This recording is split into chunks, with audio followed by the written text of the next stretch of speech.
Okay, so I'm super excited today because my guest is one of my favorite headshot photographers on the planet, Christian Webb. He's from New York, and I know you for so many years. We never had a chance to chat face to face. I'm super excited that you accept my invitation and you've decided to do this interview, even though I know it's middle of the night in New York, and then you still, decided to do that. I'm extremely appreciated your time, and I'm hoping we're gonna have fantastic conversation about headshot photography, because I'm sure is as much passion for you like is for me. So Yeah. I have 10 questions for you. There's some surprising questions, but everything is going to be pretty much related to headshot photography. And my first question is pretty much I want to dig into a little bit your story because I've tried to find something, but I couldn't. I know, which is a good thing, right? But I would like to Yeah. ask you, like, how did you get into the headshot photography? What was the reason that you've decided pick actually the headshots um, above all of those other genres of photography? Because there's tons of other stuff, but I'm I'm I'm, I'm just want to ask you if you had any particular reason to pick headshot, like what was the process of getting to just deciding, okay, this is what I'm gonna do. And just tell me a little bit of your story, because I know you're a movie buff, you love movie, you have some acting background, there's tons of stuff, but I would like to kind of hear a little bit more. If you could just give me a little more secret, I would really appreciate it. Sure. Well, first, cheers to you. Thank you. And I really appreciate when I got the request for you to interview me. I was like, why do you want to interview me? I mean, you saw my response. I was like, Yes. an hour? I'm going to bore you and bore everyone else. But if you want to, I'm game because you're a cool guy. And I've known you, I feel like I've known you for so long through Dylan's group and through just in general online. We're online buddies and colleagues. And so I'm honored and I'm grateful that you want to interview me. So that's cool. Um, Regarding, so it's interesting you say you can't find anything on it. It's because my business name is not my legal name, which is Okay. probably why. And I've gotten junk about that from a photographer buddy of mine, Brad Trent, who I work with, and he's often kind of questioned like, why do you have three different names? And it's because my legal name is different, and then I have my business name, and that profile is set up for Christian Webb. And there's not a lot of stuff on there with family and my Okay. personal life. Every now and then you'll see your posts. Like yesterday was my son's birthday. My 11, one of my sons turned 11. So occasionally I put stuff on there, and he's in the industry as well. So I'll occasionally put his stuff on there, but it's not very robust with a lot of personal stuff. So that's why that is. That's why I seem to Oh, be okay. this, mysterious, whatever. I'm just a Person, photographer, yeah. and that's it. So as far as photography, so I got into. I've always, I studied film and theater in school, and so that's a brief sort of background on my thing. Like I've always been into that. I think when I was in junior high school, I remember I used to take pictures of cologne bottles. This is really Okay. stupid, but I share this with people because I think it starts like it shows like the beginning.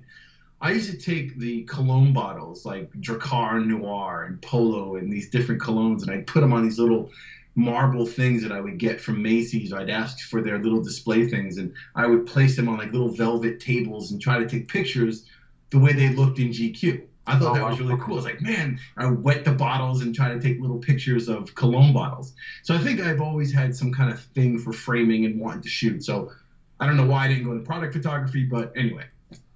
So I abandoned a lot of creative stuff other than writing, I should say, other than Mm-hmm. screenwriting. I abandoned most, I wasn't behind a camera or doing anything in particular for a number of years.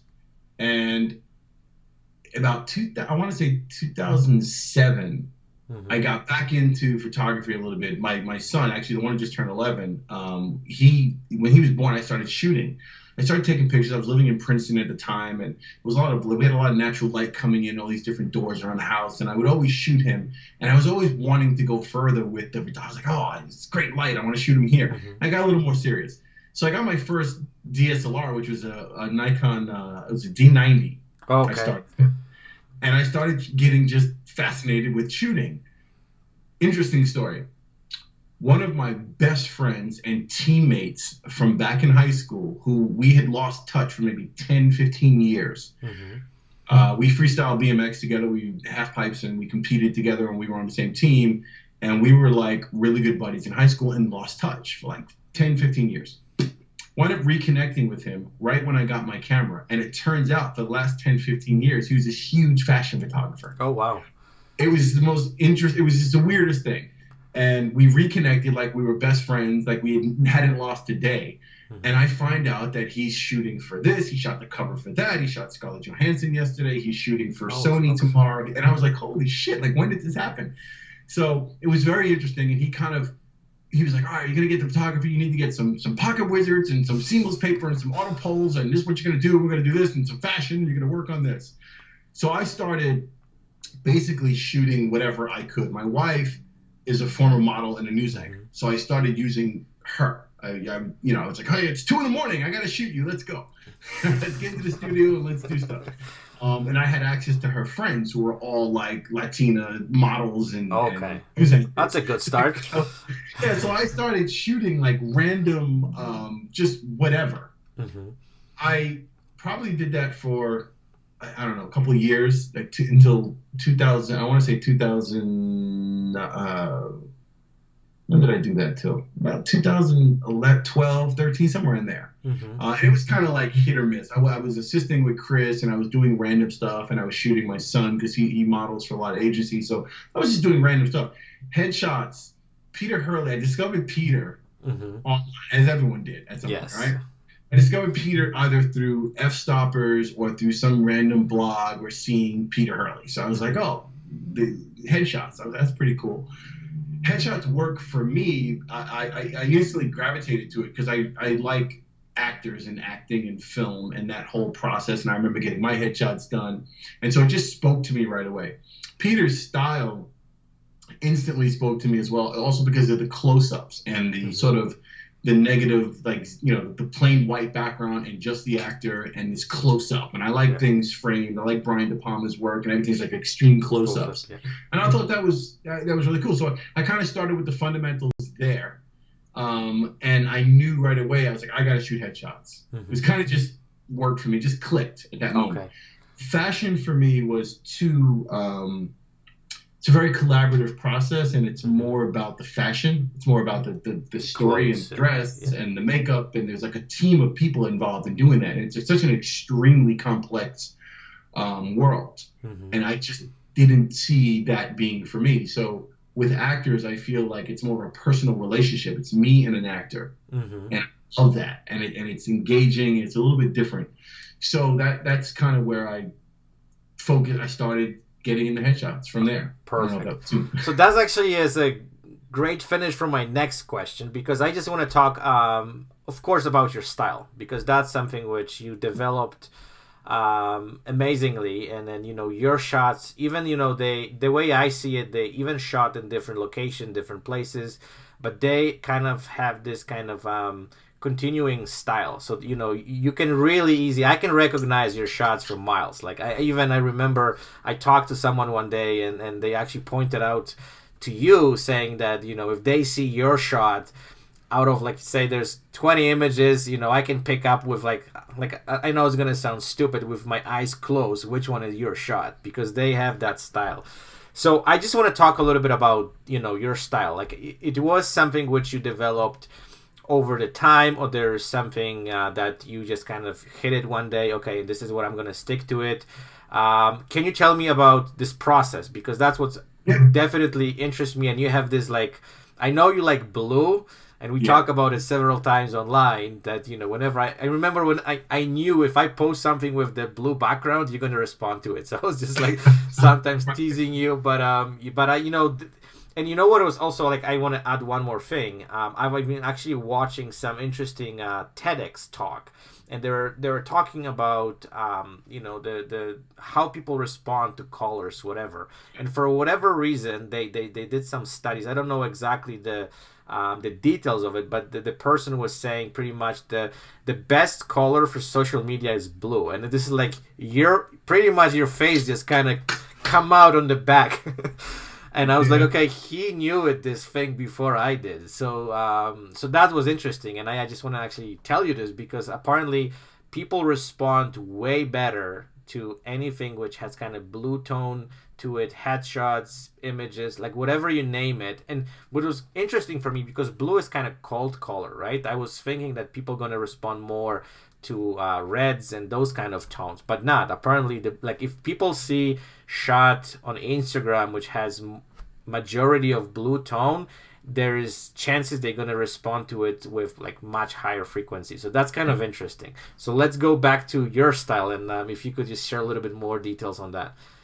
Okay, so for me, style wise, I would say I kind of, like I said, a lot of my background was film, and I've always been obsessed with close-ups and like very intimate, extreme close-ups almost. So like I do a thing now where I'm editing and I do something called the zoom in, where I will zoom into the eyes or a really close crop shot while I'm editing, and I'll screenshot it and I'll post it up and I talk about that shot. And it's because I really like to get engaged in the face. So like I said, Hurley for me early on was kind of like it made sense. The way he shot kind of spoke to me. Dylan Patrick probably would be the closest to, that's where I found like Dylan and I share almost the same background when it comes to film and acting. Okay. And this love of film and having an acting experience and being New Yorkers. And so it's kind of, when I discovered Dylan Patrick's work and Dylan's setup, it made sense to me, and his style spoke to me. So for me, it was very much like he mentored me in that sense of like Dylan's style that's exactly like I was kind of shooting that style before I knew Dylan Patrick. Oh, okay. Like I had shots that I went back to and I was shooting in the same frame and the setup, and I was shooting with a certain kicker, but it was natural light, and I didn't quite get the setup until Dylan kind of broke it down. It was like, hey, I shoot like this on location, and this is what I do. So that was, for me, a really big turning point because it kind of set me in the right direction to say, all right, I can shoot on location, I can do this in high-speed sync, and this is what I want to do. And I thought he was just extraordinary with his process and the way he did things. So, and it spoke to me, again, like Peter's work did, because it just had a certain, the close-up effect, the landscape thing worked for me because I like that cinematic look. I want people looking like they're in a film still or they're in a something like that. So Dylan was a very big inspiration, a big mentor to me. So shout out to Dylan Patrick because I have to give him props for that. I think we owe him a lot, all of us. So he set me in that direction. With Peter, I found that we identified with Peter, the personality thing and a lot of the nuance of what goes on behind the camera and dealing with the client, I thought was very interesting. So Peter kind of mentored me with that. You know what I mean? Yes. In addition to his style, in addition to because if you look at Peter's style and you look at Dylan Patrick, they're pretty much similar, except that Peter shoots in studio. It's usually a white or black background. Yes. Right. Pretty much. But the close-ups and the engagement and the expressions are they're right there. They're dead on your. You know what I mean? They're not like three-quarter shots. Really, they're very close up. So going back to Dylan, so that was a big inspiration for me, a big turning point. As far as the blues go, I've always been partial to blue in cinema. So if you look at a lot of David Fincher's work, if you look at James Cameron, if you look at some of De Palma's earlier work and certain things, I would always, the blues and the shadows and that kind of look on skin tone always just spoke to me. And so I was looking for blues actively in New York, and I wound up finding this one place that just happened to work for me. And the blues were rich and abundant and beautiful, and it became my studio, so to speak, on the West Side. And I haven't looked back since. It's a bit debilitating. It's actually a bit of a handicap, though, because what happens is if I'm out of town, like I can't go to where you're in Calgary, right? I can't just go there and show up and shoot anywhere. I mean, I can shoot. Don't get me wrong. I could take my setup and I could shoot a headshot, in the middle of a field somewhere or in the back of an alley somewhere. Fine, but I won't have my blues. I'll find the blues for you. Yeah, I've kind of been put in this box because, as you said, you look at my work. Most people identify it and like, okay, I see the rich blues or some kind of teal, and this color thing and it's a little cooler. Then that's Christian's work. So if I shoot something with like red or orange background, it would be a little, it's a little different. Yes. I've kind of boxed myself in where I need to always find blues. When I shoot in Atlanta, Okay. I've worked very hard to make sure that my setup in Atlanta, I have a building across from me that's all blue windows, Okay. teal like windows, like glass, the condo across from me. So I'm able to shoot through my windows and get that same That effect. blue tone. Okay. Yeah, Cool. so that's my story. Well, it's great, like I just want to always kind of hear those stuff because, as you said, you have this kind of own vision for certain things, right? And you want to stick to it and you want to execute it, and you want to also keep that style so people recognize your work. And then I have to admit that, like you have that amazing own style, which is not only is recognized all over, but you kind of stick to it, because I feel sometimes I'm all over the place, right? And wherever I go, I'm trying to kind of make this work, but that gives me also like a little bit of something to think about it, and maybe I should also kind of come up with some ideas to kind of like maybe narrow this down a little bit, and kind of so my work will be more recognized. But yeah, that's a great story. Yours is very recognizable. Is it? Yeah, don't shortchange yourself. You have a very distinct look. So okay. Yeah, it's very distinct. Okay. I could spot your work from across. If I was looking at a bunch of photos and no one said anything, and it wasn't tagged, I could look and see and definitely tell your work. Oh, perfect. Well, that's made my day today. That's for sure. Going back to the blues thing, by the way, also if you think about blues in terms of psychology of it, when you think of the ocean, yes, and the sky, yes, that's true. Yeah. Very comforting, and very like masses of blue sky, you always feel comforted, or you feel some sort of like, you feel at ease, you feel at peace. Okay. The ocean, the same thing. You kind of feel this sense of like peacefulness and tranquility. So that blue brings that cool, even though it's a cooler, it's not warm. Okay, it's a cooler temperature or color. It actually inspires comfort.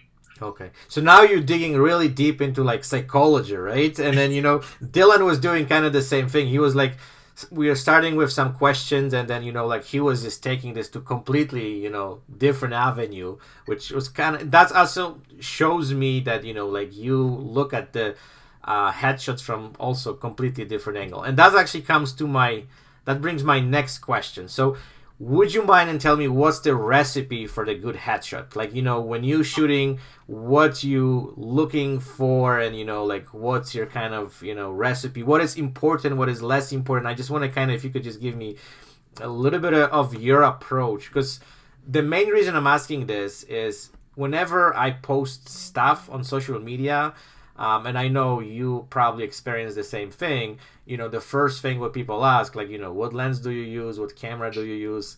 And this comes to hundreds and hundreds of requests with the same question, but me and you and all of others guys who actually, they shooting this professionally, and, we shooting constantly, we know that the equipment is only a tool. This is something which kind of help us to get where we want to be and what do we want to get, but it's not the most important thing. And I just, with those interviews, I want to make sure that we somehow gonna send that message out to people that headshots is not Nikon 70-200 VR2 and whatever speed lights or strobes. This is something which is just a kind of, as I said, is a tool to help us to achieve so if you wouldn't mind just telling me what's your recipe for a good headshot. Like if someone would just ask you, like, give me the recipe.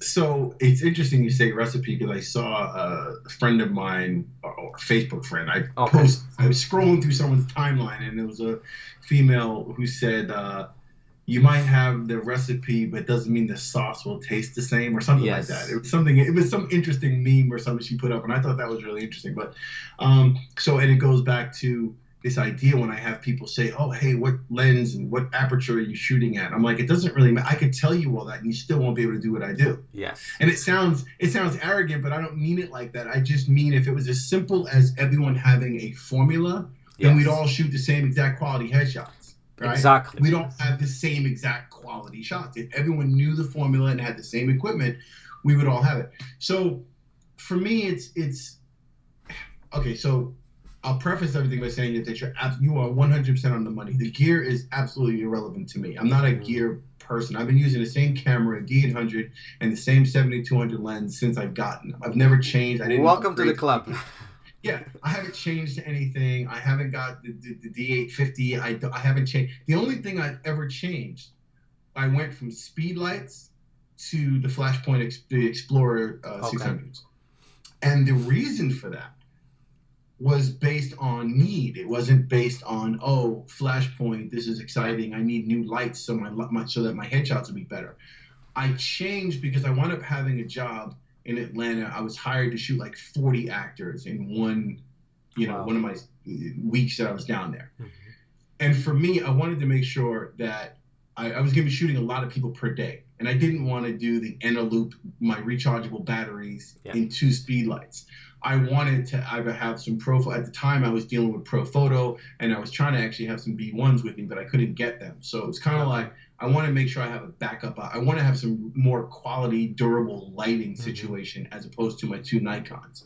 So that was the only reason I changed lights, and I haven't looked back. They're great, and they do the same thing. So I tell people, if you go back and look at my shots with the Nikon, the SB910 versus my Explorer 600, you won't see the difference. Yeah. You have no idea that I changed lights. You don't absolutely. know, so it's really irrelevant. For me, it's just a setup thing. It's just they're 2 lights. They're a little faster to deal with.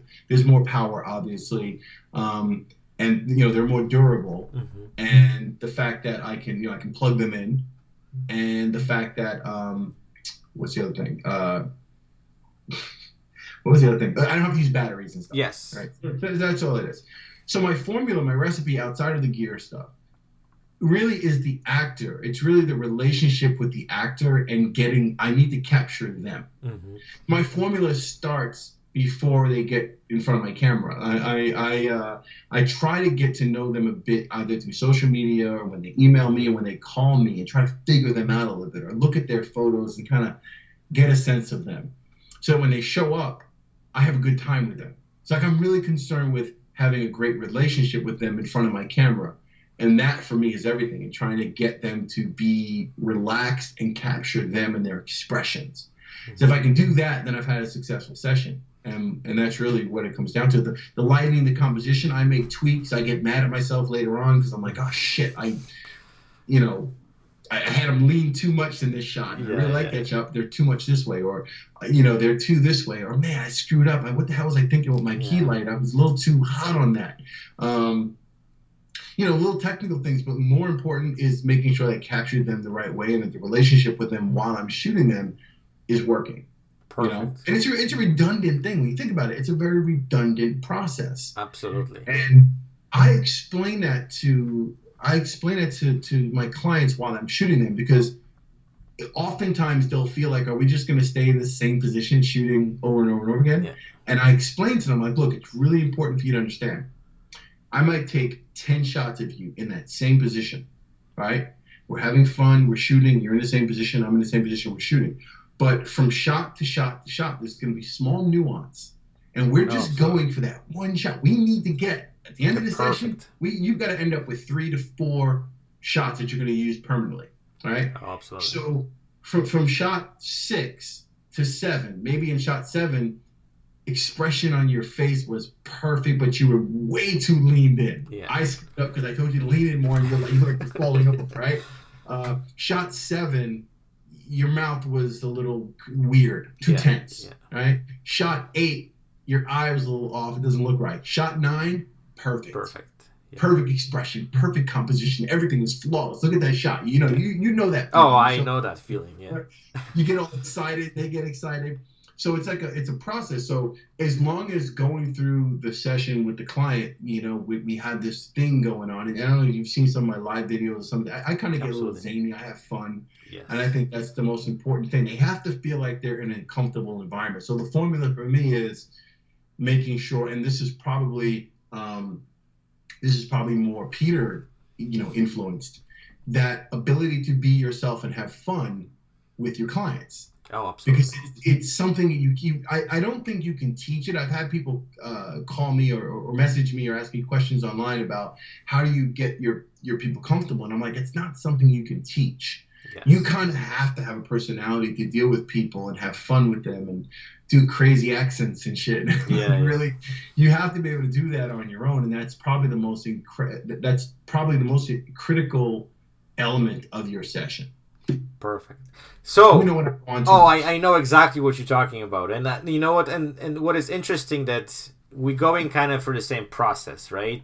Because I know exactly the feeling that people are kind of shocked that they in the same position and they have to just like slowly change or slowly like adjust and stuff like that, and they don't kind of understand the process that like everything has to have kind of balance, right? The lighting, the pose, the face expression, and we just work towards that goal, right? And But it's not modeling, it's no, not no, all no, over no, the no. place. But we know like when we get the good stuff, right? And I think for me also like the first, I don't know, 10-15 minutes is also like a figuring out how the person photographs, right? Because Yeah, sometimes they look good from this side, sometimes they look from the other side, so we also learn them throughout the process. So it's a kind of two-way street with those sessions that like we both have to work to get the final shot. So so yeah, question for you. yes, go for it. So have you had sessions where you start off and you get 5 minutes into the session and it's just not working? Oh yeah. Oh, of course, I had those sessions. But you know what? Usually, I'm trying to. Well, depends on the shoot, right? I found like I don't shoot a lot of actors, and I wish I could do that because Calgary is, we don't have that industry as much developed as is in New York City. So for me, having access to those folks is much harder. So I shoot mostly corporate stuff, but those folks, they don't want to spend too much time. They think they're gonna show up for 5 minutes. They're gonna lean towards you, and you have to get a shot.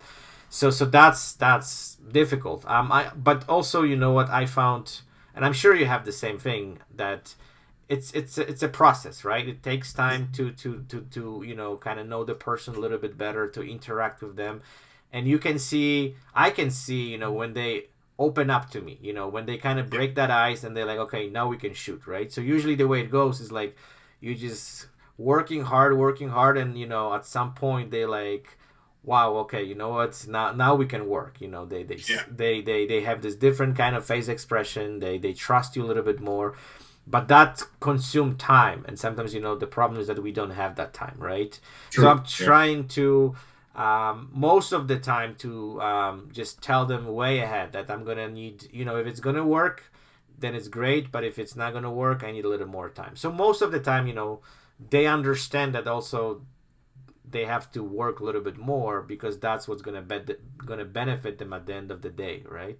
But I yeah. think it's the same process for all of us. I think people are everywhere the same. I know, like, I don't know. I'm just thinking that if you're working with actors, they kind of know some of those stuff, right? They know how to act, how to. No, No, no, some okay. So a that's lot of yeah, no, no, okay, yeah. But that's something which I think everyone has to go through, and I also noticed that everyone is different, right? Like you cannot, as you said, have a recipe for everything or everyone, right? Like you're having the client and it's like a white page, and then you have to figure out how this whole thing's gonna work, and it's just a process. I think with the experience you can learn this things much quicker, and you can kind of you know understand them a little bit more, and you know how to interact with them. yeah. So that's the kind of we kind of read our minds, so we kind of know exactly what we are going for. Okay, so let's jump into my next question, which is, please tell me who inspires you. And it doesn't have to be headshot photographers. Where are you getting your inspiration from? And just let's focus just only on photographers. So do you have photographers you looking up to, or someone who really impact your work or impact your life, and you really like, okay, those guys, they've done something very important for me? I think obviously Peter, Dylan. Okay, Okay. so I'll put those at the top. only because they're obviously in the same genre of photography that I'm in, and they serve as inspirations and mentors to me at some point in my career early on, right? So they set the the bar for me early on. Beyond that, a lot of the photographers that I follow and admire are not even headshot photographers. I mean, Peter Coulson, Coulson From does Australia, a lot yes. yeah. So I'm a big fan of his. I'm a big fan of Damon Lobel, who does a lot of just like really experimental stuff. Russell James, who shoots a lot of Victoria's Secret stuff. I like. I'm more. I don't know, the film thing. Like for me, I look at Brian De Palma and I look at David Fincher and I look at the lighting of like Roger Deakins, for example, and different Darius Kunji, and I'm more based in that world than I am in a photography world. If that makes any sense. Yes, absolutely. I think my inspiration comes also from other headshot photographers who, like, there's in LA, there's Stephanie Giard, I believe, who is absolutely fantastic. I look at her work. See, I'm very. I'll just give you some real talk. Mm-hmm. I'm very competitive. Let's just keep it. If anyone's ever seen some of my stuff, I can come off sometimes as very Kanye West, and I'm proud of that to a degree because I feel like I think competition is lacking in our world these days, especially within the photography world, because everyone has to be so nice to each other. Like everyone has to be so, you're not allowed to be competitive, and I feel competition breeds success. It breeds excellence. Yes. I feel like when you take two MCs and have them battle each other, it's like they can be best friends and have drinks afterwards, but while you're battling, it's like we are going at it. It's a cutthroat. Playing basketball and playing football and playing tennis, like you're trying to up the next person. And I feel like I want to see a headshot competition. I'd love to be like, I got you. I can kick your ass in headshots. I'd love to take Dylan on. I'd love to take Peter early on. Not out of disrespect. Oh, yeah. For me, it's like I want to shoot against the people who are better than me.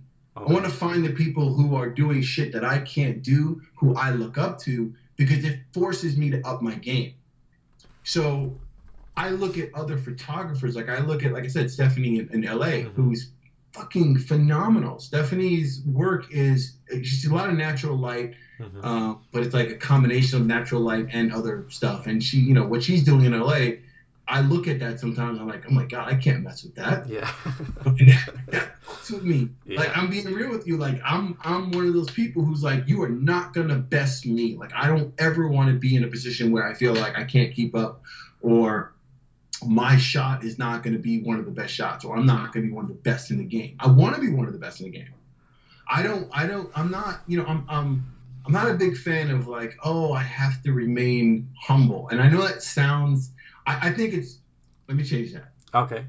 I don't think it's good to bash anyone else in order for you to big up yourself. All right. So I'll remain humble in terms of, hey, I do what I do and that's all I do.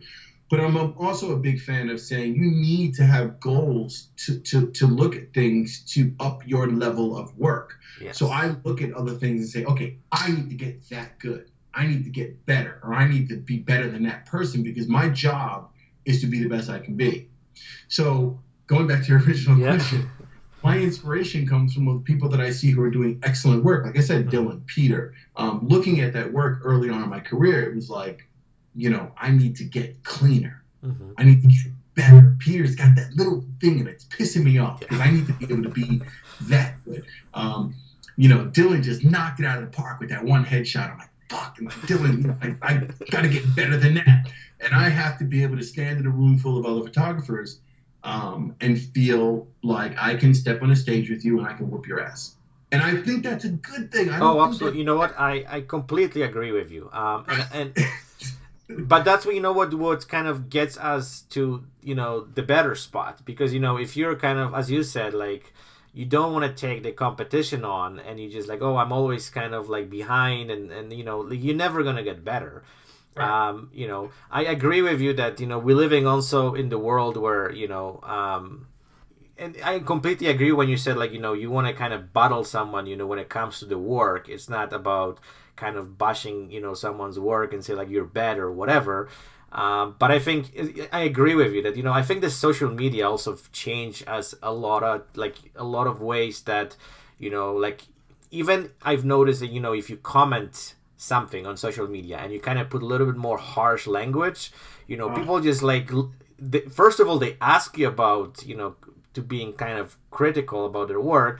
But if you say something which they don't agree with, like, all of a sudden you're the worst enemy, right? And I actually, I'm really careful right now with commenting some of those stuff, because I know that it might take me to some spot where people might get upset or angry. And, like, I like that people love to be kind of pat on the back, and, like, even if they showing really bad work, they want to kind of hear compliments, and, they want to kind of like, you want to start with the good stuff, and then you just slowly getting to the bad stuff, but like the whole thing is bad, right? So right. And there's no way around that. It has to be. I think the best way to handle that. I have a group, so my yes. I have the Actor Search Shop. Yes. I have in the about section and in the rules, like, look, this is kind of hardcore. I'm not the guy who's like, oh wow, you're doing great, buddy, keep it up, you're doing fantastic. I'm kind of raw, and it makes me a bit of an asshole, but I'd rather be that guy, because I think out of 10 photographers, there might be one who really gets it and wants that kind of feedback and is going to improve, versus the 9 who are seeking me to be their best friend or to be complimentary of them, to make them feel better. Yes. Versus, I've always tried to find the people that would ridicule and would critique me, like pick out everything bad about me, no matter what I was doing, because I thought that was the best way to improve. As a photographer, one of my mentors, Brad Trent, when I started assisting Brad, he's a man I respect so much on his work that I would look for him to tell me something. Right? Like, instead of complimenting, he would compliment me. In fact, our relationship started because I was following him, and all of a sudden he followed me back. I was like, how the hell is Brad Trent following me? Why would he follow me? And I reached out to him. He was like, dude, don't bash your work. You're really good. So I would always look for him to say stuff to me. And I remember one time I was at his place, and he looked at my website, and we were just randomly going through something. He was like, oh, you should take that down. You should take that down. That's no good. You don't want that on there. And he's very brash. Yeah. Brad is very, no holds barred, potty mouth, really brash guy. And I immediately went home and took all that shit down. I don't take it as a slight against me. I don't take it as, oh, what's he talking about? Oh, he doesn't know what he's saying. Or, he insulted me. I take it as, whatever the fuck he just said, I'm taking to my heart. Right, because I respect where he's coming from, and he's a mentor of mine. So I take it as, he's right. I got to get better. Absolutely. And I think it's hard to find that these days in this world, because we're so caught up with being politically correct and socially, correct and conscious of everyone's feelings. And I think that hurts the creatives often, Yeah, I completely agree with you. And I think, it's when you reach to the point in your life and your career that you actually taking your work seriously, and you're not kind of afraid of criticism, then you eventually start progressing. Because if you're living in the kind of bubble when you think you're the best and you think you're doing a good job, on the top of that, everyone is just, tapping on your back, you saying, oh, you're good, don't worry, your work is amazing. Then you kind of like having this ego and this confidence, which just destroying you, right? There's another component to this, though, which you brought up just now. There's another component to it. Social media is a bit of a problem, because, to your point, like, how do I say this?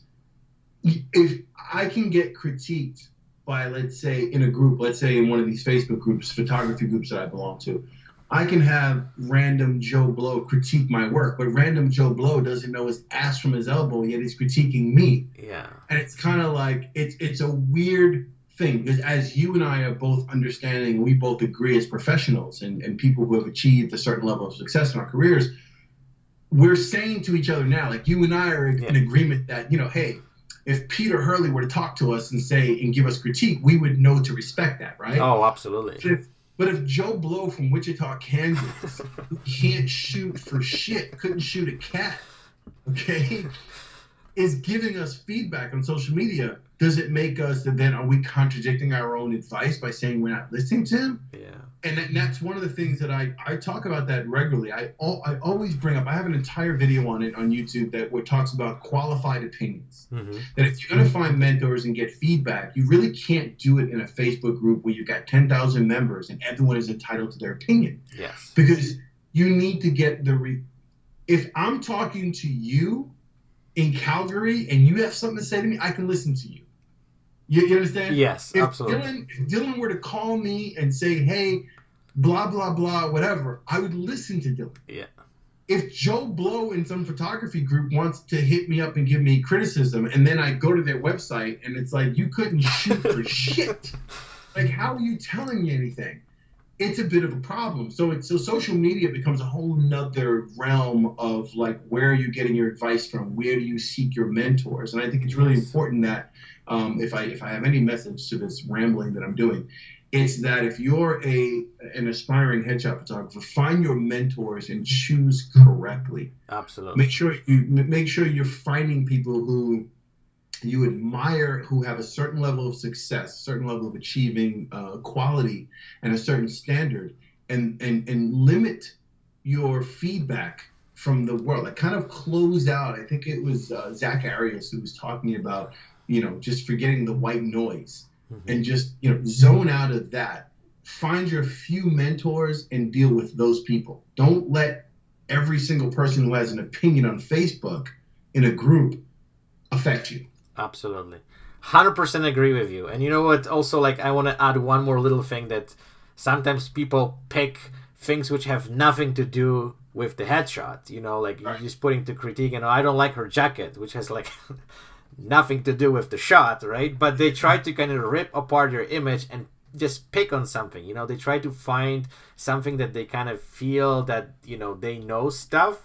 But, as you said, you look at the work, and this is exactly, the way I do it. If I get some kind of negative feedback, the first thing what I do, I just jump into those people kind of feed and see what they do. And if they can't do things, then automatically I don't even respond. The conversation is over. And, this is really valuable point for, I think, a lot of those folks who are watching that, don't take those haters seriously, especially when they didn't achieve anything and they just sitting on the Facebook and they just picking on people and they try to rip your shots apart.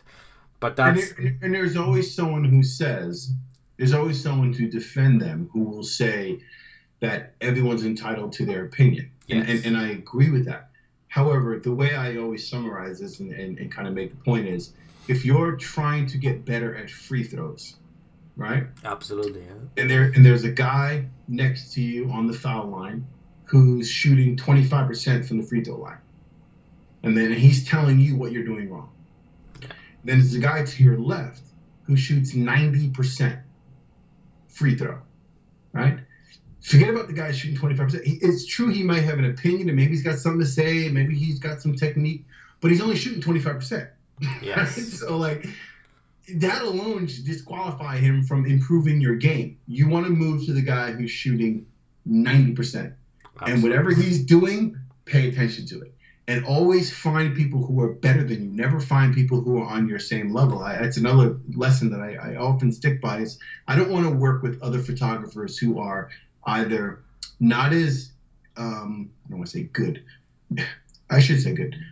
I don't want to work with photographers who are not as experienced as me or on my level or yes. beneath me, right? I want to work with photographers who are way past me. Yes. Because it's going to teach me something. I feel like I don't want to shoot or learn from somebody who's just, and like I said, it's a really tricky conversation to have because you have these people who will say, well, you can learn something from anybody. You can learn from a baby.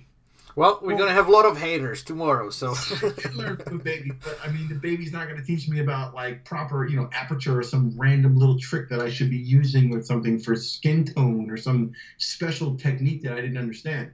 So anyway, find the right mentors and find the right people. Absolutely.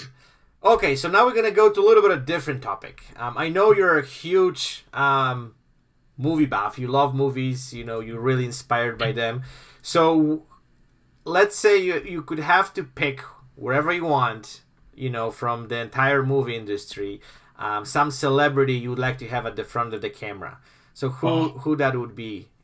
Who is on your kind of bucket list to you'd like to shoot in your lifetime? I have a file. Okay. So let's pick just few. I know for a fact that Christopher Walken is on that. Okay. Christopher Walken. William Dafoe is on there. Okay. Tilda Swinton. Okay. The British actor, the red hair, yeah. Beautiful. Tilda Swinton. I'm trying to think. Rihanna's like my girlfriend, so there's really no. Like everyone knows that. So I mean, obviously, she's in that category of if I ever get her in front of my camera, that'd be great. But just faces. I often think I'm like, I'd love to have Christopher Walken for like just 10 minutes. Because you don't have to do anything with him. William Dafoe, same thing. William Dafoe, just for years, I've always been like, man, I'd love to photograph that guy. I remember him from To Live and Die in L.A., which is like an old 80s movie. But I always remember his face and his smile. I'm like, that guy would be great to photograph. And Brad Trent actually photographed him. And I was talking to Brad about that shoot because I wasn't on that shoot with him. And he was like, well, to be honest with you, he goes, I didn't do anything special. It was William Dafoe. I set up a light and a background, and that's it. It wasn't any magical recipe or formula for like, oh my God, I did all these special techniques and I had 3 lights. He was like, it's William Dafoe. It didn't take much. And I find that's true with even my clients. Now, I have some clients where it just works really well. They just kind of come in and they just kind of do it, and it's awesome, and I post it up and I'm very excited about it if it's all me, but it's not me. It's 90% them. They just have it. Yeah, I think you're right, but I think also because you put so much work into it, like you have like big piece of that shot also is part of you, right? So I know it's about them, but again, like I think we've put so much work into it, and like I think every photo shoot also is something new, just bringing something new to the table, right? Which I think that's what it's. Do you get nervous before, like when you have a client and they paid you and you got to do you get nervous? Oh yeah. It's always something kind of uncertainty, right? You don't know what you're getting into. But you know what, like. I think, but that's what drives me kind of to kind of focus more, and I really love just working with people. I think that's what is the most exciting about this job, that they actually giving themselves to you, and they kind of like standing at the front of you, and then they're in your hands, right? And then as I said, every shoot is different. Every person has some story. Every person have something to offer, just finding them to putting them in the right, mood and the right pose, and, trying to find the right face expression. It's like a challenge over and over and over again, right? And it's this job never gets boring, I think, because, if you would have maybe the same client for, let's say, all the time, there's a different story, but like every shoot is different, right? Also, the way I work, I work with different locations. I'm really also trying to push myself to shoot in different places, right? Because, I'm getting into, let's say, offices, and they're like, okay, this is the space, and you have to figure out what you're going to do. So that's also what I love, that kind of something that, I'm not sure about. I have to figure it out. I have to kind of challenge myself and then make this work. So sometimes it works, sometimes it doesn't. But I think the more you do those things, you become better, and you see things which nobody else kind of can see. Yeah. So that's why I would never change this job for anything else. Like, I think I'm going to do this till I die. There's no other option at this point. And then, it's bring me that energy. And you know what, like, and that's what I feel my passion too, that you go to the shoot and you have this like adrenaline, like, I don't know, you're jumping off the plane or something. I don't know. I'm sure you're getting the same. Like, you just like, okay, this is going to be exciting. This is cool. I'm so like kind of pumped up. I'm going to go for the shoot. I'm going to just nail it, get something interesting. And you're getting that kind of adrenaline over time. I get nervous. I get nervous before every single shoot. I feel like a complete amateur at the beginning of every shoot. So as much as this whole cocky Kanye West thing comes Yeah, out, yeah. I'm confident in what I do, and that that carries me through. But I get nervous. I get nervous before, especially when I leave town. When I shoot in Atlanta a lot, I'm back and forth, and I'm down there, and I get nervous. I get worried, and I think that's for me. It's a good thing. I use it as fuel. I look at every single photo shoot. I talked about this before. I look at every photo shoot as if I'm in the studio about to make the Beatles' White Album. Or I'm about to make, Kanye West, The College Dropout, or Jay-Z's Reasonable Doubt, or I'm about to do, Journey's Escape album, or Foreigner 4. I look at every single session like that. Like every single session for me is like, okay, it's game 7 of the NBA Finals. Okay. Yeah. Deliver. And I use it as motivation, and I use it as Christ, anything could go wrong, and I got to get this. And I think it serves to keep me on my toes. Oh, absolutely. Cool. So my next challenge for you. So what I've done, I actually I dig into your website, and I dig into some interesting stuff, and I picked 6 images which I absolutely love, and images which really inspired me. Okay. So what I want you to do is I'll show you them one by one, and I would like to kind of hear I would say a little bit of story, like, maybe a little bit about the person, about the shoot, if there's some interesting story behind it, anything which you find interesting to add to this image. Just kind of tell me, well, some of the secrets, and so I'll show you the shot. So I'm going to start probably with your favorite one. So let's start with this one. Andrew Berg. Okay. That's a great example of what I said earlier. In fact, he was probably some of the inspiration for what I said just now about sometimes a person just shows up and it's like it's 90% them. I did my job technically, but 90% of it was them. Andrew, it's interesting. He came to me from one of the agencies I work with here in New York. Okay. And it was like, yeah, he needs headshots and blah, blah, blah, whatever. He's going to come to you. And I was like, okay, great. So schedule the shoot, Andrew, 1 second. And I'm there. I'm on my location. I'm on the west side. And he shows up on a bicycle, soaking wet with sweat. Okay? Like, just soaking wet, a mess, in shorts and a T-shirt. And I was like, and he has his backpack. And I'm all set up, and I'm waiting for him, and he was late. And I was like, we're shooting a headshot, right? He's like, yeah. He goes, don't worry about it. He goes into his backpack. He throws on takes off the T-shirt he had on, throws on another T-shirt, takes his hair, and like messes with it. He's like, all right, let's go. I'm like, all right, cool, let's do it. He sat down. We shot. The rest is history. He turned out to be probably one of my, and this was early in my career, he was one of my first clients, really. I was experimenting up until that point, and he was one of the first paid people that came from an agency that was like this thing, and it was, it was serious for me. And he just knocked it out of the park. He had a lot of experience. He had years of experience on television and commercial stuff, and he kind of just sat there and nailed it. So the few pointers and things that I gave him as far as like, hey, just engage me a little bit, just give me a little of that confidence, he just went right into it. And his look and everything, all I had to do was like that guy.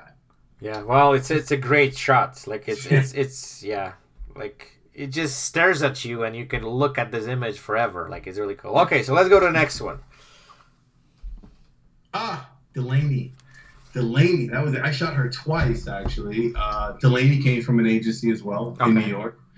They sent her over to me, and she, we had one day where it was really windy, and her hair was like all over the place. Okay. And she's got this beautiful stringy blonde hair, and it was all over on a windy day. And so we had to reshoot.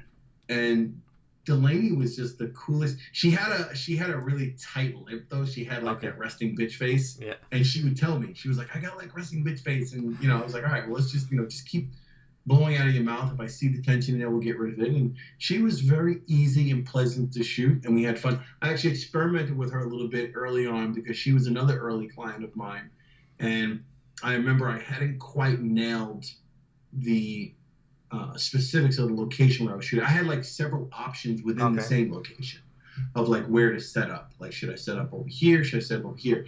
And she was one of the people I experimented with as far as where I was shot. And we actually shot like on a platform, like above the street level. Okay.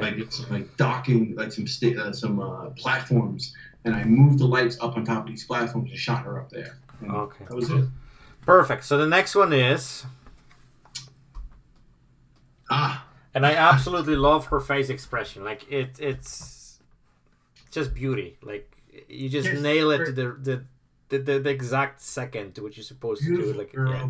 beautiful skin, beautiful hair. I actually used her shots for some video tutorial that I did on retouching Okay. because her skin was just incredible in her eyes. And yeah, she's a really cool girl. She does like a blog, and she does a bunch of modeling stuff here and there for another agency in New York. And she just nailed her stuff. She was another one where she kind of came in and just knew her stuff. Mm-hmm. This is the thing. I think this is the lesson from all this. This is what I was saying. So 90% of it sometimes is going to be the client. In other words, if you get Brad Pitt in front of your lens, it's not really going to take much, right?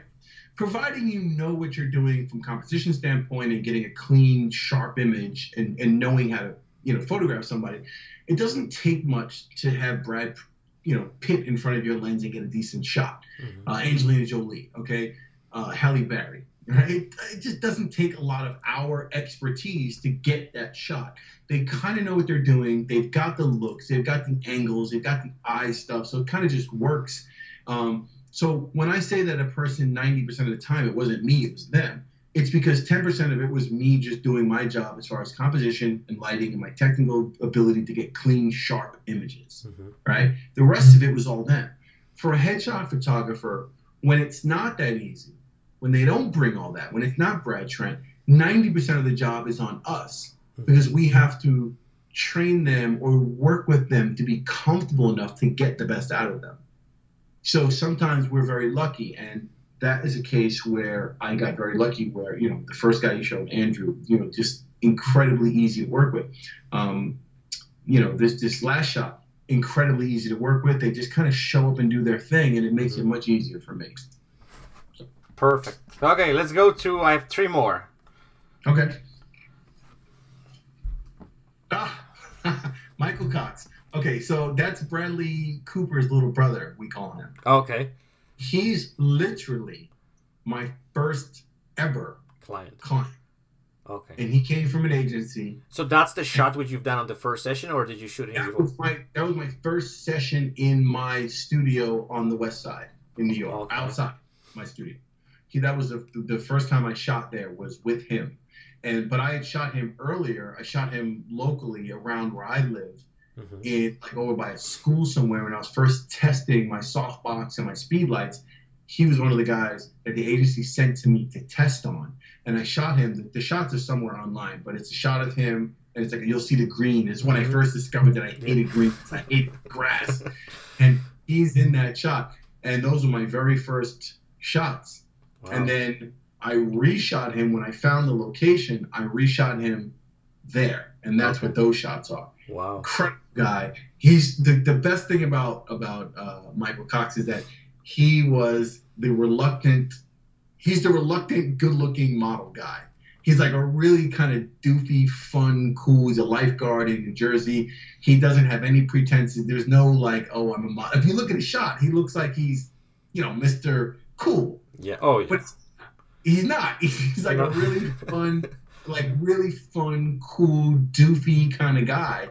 And it just worked. I was able to work with him and get him to be that other dude and to be, Bradley Cooper kind of thing. But really cool. He's probably one of my favorite clients of all time. Well, it's a great shot for sure.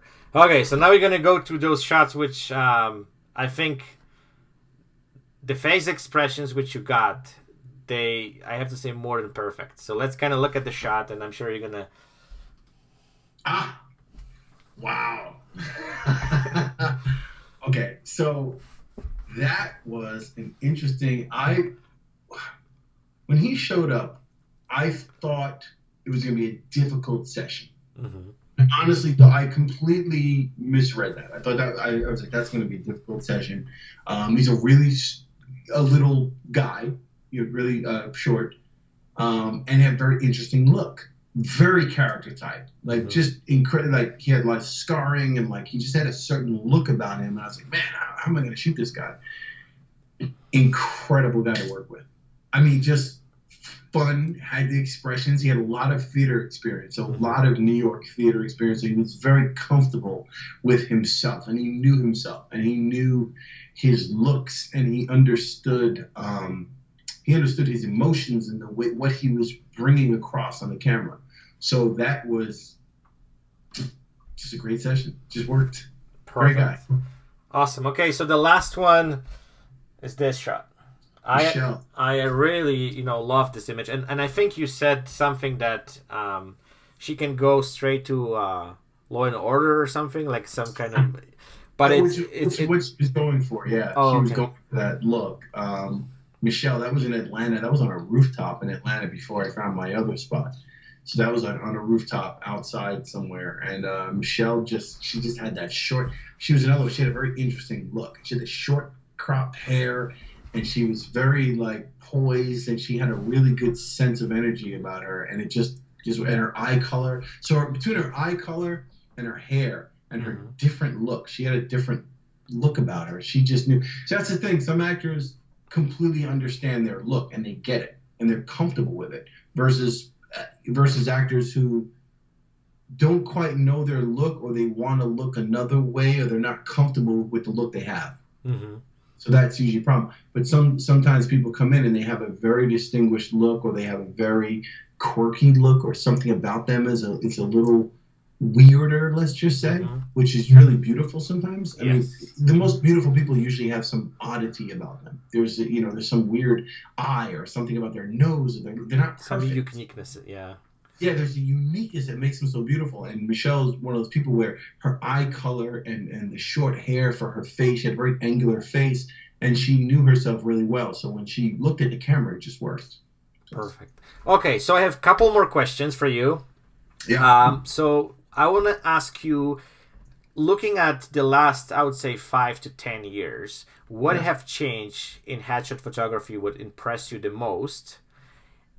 And we're going to kind of go to the second half of this question is, what are you kind of seeing in the future happening to the headshot photography? Like, do you think it's going to still change a lot, or are we going to kind of stay on the same kind of path we are right now? If you could just give me a little bit your kind of opinion or something. Did you have a chance to even think about it? I think, okay, so starting with your first, the last 5 or 10 years, I think, well, I've only been in the business. I mean, prior to me when I got my headshots done back, I got my headshots done by a woman named Blanche Mackey in New York on the West Side. And I'll never forget that experience. But that's back when it was like black and white headshots, and it was more 3/4 and that kind of thing. I think with digital age and things and what I've seen over a few years, I've only been shooting headshots like 3 years or so that I've actually been, full time doing it. The thing now is that everyone's a headshot photographer, so it's like everyone's a headshot photographer, and I guess that's because of supply and demand, because everyone needs a headshot, either social media, LinkedIn, or everyone's acting. Absolutely, yeah. Yeah, especially in the markets that I'm in. Like, I'm in New York and Atlanta, and Atlanta's become like Hollywood East per se. I mean, they're doing a lot of film production there. They're not really casting major principal stuff there, but there's a lot of stuff going on. So there's a lot of actors, and there's a lot of agencies and stuff popping up. So because of that demand, everyone's become a photographer. I don't think headshots are something where you're going to see this diversity. It's kind of either 3/4 or fully cropped, or landscape or portrait, right? Okay. Or it's natural light versus studio light. Studio light, okay. I see. Yeah, so it's gonna be one of those things, and everyone's gonna have their own opinion on what is better, or in which market is that more popular at the particular time. When I first started shooting in Atlanta, I heard that the landscape cinematic thing wasn't favored, but then I've been sold out in Atlanta ever since. So really, it doesn't have an effect. And I addressed that specifically with people. I told them, like, look, even if I shoot you this way, it doesn't make a difference, because when I crop the shot for a thumbnail, it's going to look the same on your Actors Access page, or when it's viewed from casting, it's still going to be cropped to a certain, it still works. So that, I think trends will come and go. I think as long as you get the expression of a person, you capture an actor, whether it's natural light or studio light, 10 lights, 1 light, no light, sunlight, landscape or portrait. I think the general gist of a headshot is going to be somewhere within this range of, capture the actor and get their expression. Yes. And capture their personality, and that's really going to be it. I don't think that's going to change anytime soon. I doubt that 10 years from now, I'll be like, oh, actors' headshots, now they want full body shots of your feet and everything. And I don't see that happening. Yeah. So, I don't know. Okay, so my last question is, and I left the tough one to the very, very end. What kind of impact you want to make on headshot photography? Ooh. My impact would be on I want actors to be really educated on headshots. Mm-hmm. For me, that's my biggest thing. Anyone who follows me or sees any of my social media knows that I often address actors, and I'm very intent on getting them to understand how important their headshot is. For me, part of the thrill of my job and part of the reward of what I do is knowing that what I do doesn't end at that session. They have to take that headshot and they've got to go out and they've got to get work. So it's a really big responsibility for what we do is a really big thing. It doesn't end. It's not, you shot them, they paid you, that's it. It's more like, man, the work I'm doing for them right now has to work for them or I'm screwed. That's how I see it. So I'd like to think that actors, if anything, I train a lot of actors, or at least my vision or my message gets across to a ton of actors to understand. Like, I want one day for people to be like, oh, I read The Actor's Headshot with Christian Webb. I'm saying that because I'm working on a book called The Actor's Headshot with Christian Webb, which is going to be like the blueprint, the sort of an actor prepares, Stanislavski, for actors to learn everything about headshots.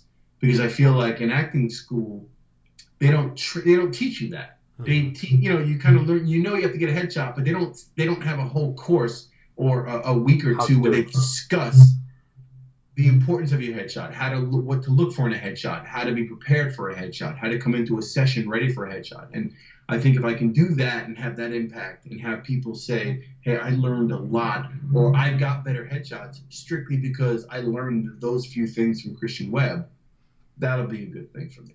Perfect. Awesome.